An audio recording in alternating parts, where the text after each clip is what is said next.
Hey, this is Victor with Your Best Body Blueprint, and one of the things that I love is a good steak.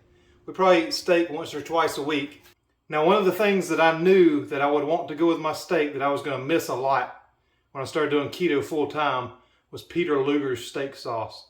And if you've never had Peter Luger's steak sauce, you have got to try it, and you got to try this keto version. It is awesome. I'll tell you all about it.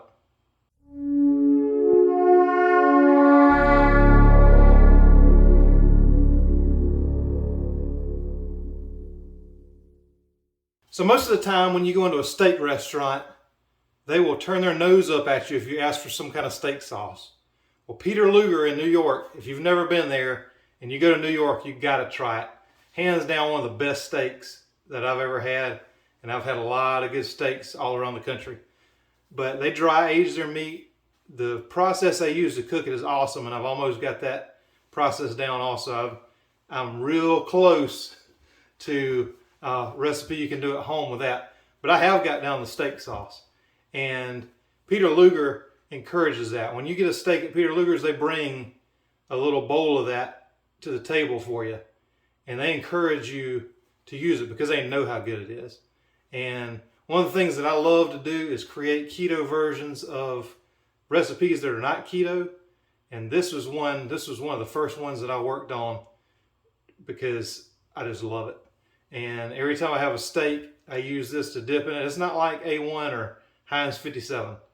It is a sauce that complements the steak, and it's awesome. So let me show you how to make it. It's real easy, very few ingredients, and I'll show you right now. So they do make this Peter Luger steak sauce that you can get in the grocery store, but if you turn it over, look at these ingredients. You've got added sugar. You got 2 grams of added sugar in a tablespoon. So it's just about pure sugar. So you've got sugar in there. You've got high fructose corn syrup, which is another sugar. You've got corn syrup on top of the high fructose corn syrup, which is another sugar. And you got molasses, which has some sugar. Now I do use a little bit of molasses in my recipe, but not enough to throw the carbs up like this one does. It's 7 grams of carbs, 2 grams of added sugar per tablespoon. So that's a ton. So let me show you how to make it a little healthier. Okay, so here are the ingredients you're going to need. You're going to need my homemade ketchup, and I'm going to do another video about how to make that. You can use any keto-friendly ketchup. Primal Kitchen's a good one. Just something without sugar in it or added sugar. Heinz even has one now that's pretty nice. Not the cleanest, but one of the better options out there as far as not having sugar. You're going to need some Worcestershire sauce. You're going to need some prepared horseradish. You're going to need blackstrap molasses. Now, before you throw something in the comments about this, I know it's got sugar in it. However, it's also got a ton of mineral content, and the tablespoon that we're going to be using for this whole recipe is not going to make a difference, and you really need it for that taste. You're going to need Swerve or whatever your favorite sweetener is other than sugar. I would recommend Swerve. I would recommend an allulose or a monk fruit. And it needs to be the granular. If you have the confectioners, it will work okay too. But the granular seems to actually spread throughout the recipe a little better, so I like it. You're going to need some garlic powder. You need some white distilled vinegar. You're going to need some pink salt, either this Himalayan salt or some Redmond's. You're going to need some black pepper, and the secret ingredient, you're going to need a little bit of hot sauce. This is the one that I like. It is smoked, but don't tell anybody. They'll all be doing it. Chipotle smoked Tabasco is the last ingredient. So I'm just going to measure out all these ingredients because nobody wants to be bored with me measuring out ingredients. And when I come back, I'll show you how to put it together. And here's a hint. It's real easy. You basically mix it up in a jar. But I'll show you what it looks like. Alright, so now I've got all of my ingredients measured out.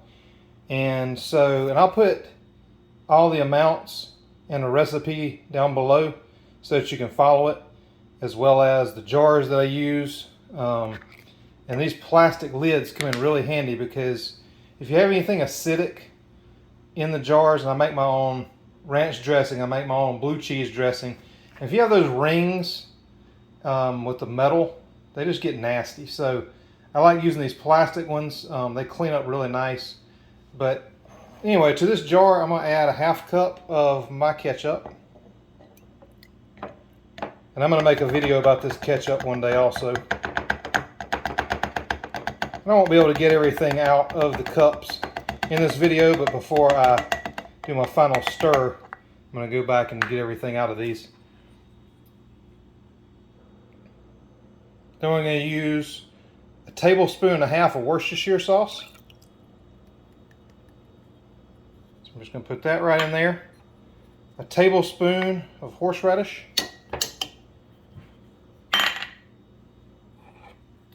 The molasses I definitely will not be able to get out in this video, but I'm going to set it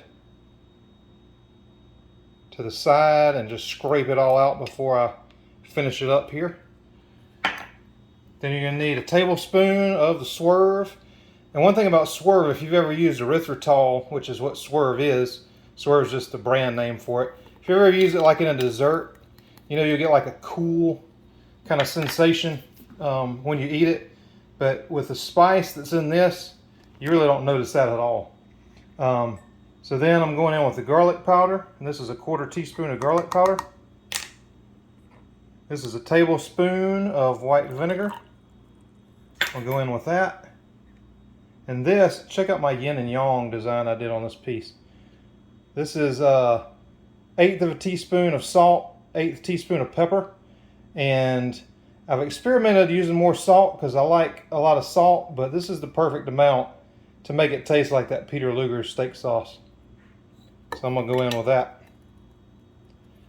And then last but not least, and like I said, don't tell anybody because they'll all do it. This is the smoked hot sauce. It's going to go in here. So you get just a little bit of smoky flavor in there. And then what I like to do is I use a knife. I know some of you guys probably use a spoon. My wife wonders why in the world I stir everything with a knife, but I find that it kind of stirs better and incorporates better using a knife. So if you think I'm crazy, just leave me a comment and let me know that. But hey, works good for me. Everything's usually blended up really well, and so that's why I do it.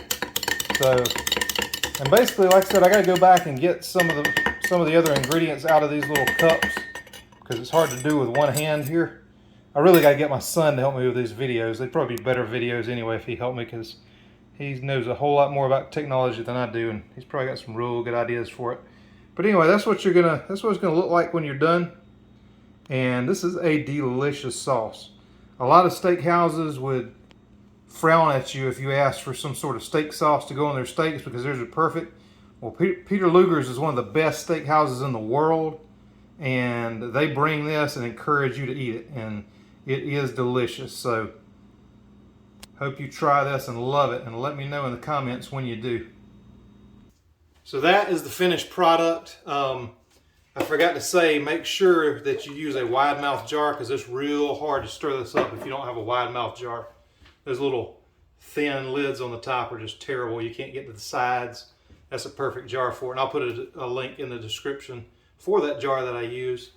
But Peter Luger's been doing it since 1887. They've been around a long time. They know what they're doing, and they know that this sauce is a winner. And I hope this recipe is a winner. So if you like it, give me a thumbs up on this video. Subscribe to the channel. I'm going to be doing a lot of copycat recipes because there's so many things that I love that I have made keto, and I'm continuing to work on recipes to make keto. So if you've got any suggestions for foods that you love that you don't have a good keto version for, put it in the comments. I'll work on it. I love doing that. That's one of my favorite things to do. So again, this is Victor with Your Best Body Blueprint. Thank you so much for watching. I really do appreciate it. A lot of these videos are taking off a lot more than I thought they would, and that's because you guys are watching them and checking them out, and I really do appreciate it. I will see you in the next video.